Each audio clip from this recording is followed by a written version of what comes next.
ఈ దీపావళికి ముందుగా మా ప్రాపర్టీ షో జరిగింది. అక్టోబర్ 10, 11, 12 తేదీల్లో హైటెక్స్లో జరిగింది. అక్టోబర్ 10వ తేదీన డిప్యూటీ సీఎం గారు శ్రీ బట్టి విక్రమార్క మల్లు గారు వారి చేతుల మీదుగా జూపల్లి కృష్ణారావు గారు, మన minister for tourism, excise and prohibition వారి సమక్షంలో 10వ తేదీన ఇనాగ్రేషన్ అయిన ప్రాపర్టీ షో చాలా మంచి స్పందన వచ్చింది. శనివారం రోజు 11వ తేదీన కూడా చాలామంది సందర్శించారు. 12వ తేదీ మధ్యాహ్నం విజయోత్సవ సభ జరిగింది. దుద్దిల్ల శ్రీధర్ బాబు గారు, minister for information, IT, industries, commerce and assembly affairs వారి సమక్షంలో మా విజయోత్సవ సభ జరిగింది. అదే రోజు ఆదివారం సాయంత్రం జి కిషన్ రెడ్డి గారు, honourable union minister for coal and mines వారి చేతుల మీదుగా అవార్డ్స్ ఇవ్వడం జరిగింది.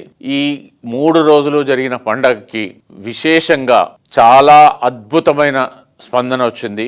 I think this is the one of the best property show we have ever had. Markets బ్రహ్మాండంగా ఉన్నాయనే దానికి ఈ ప్రాపర్టీ షో ఒక నిదర్శనం.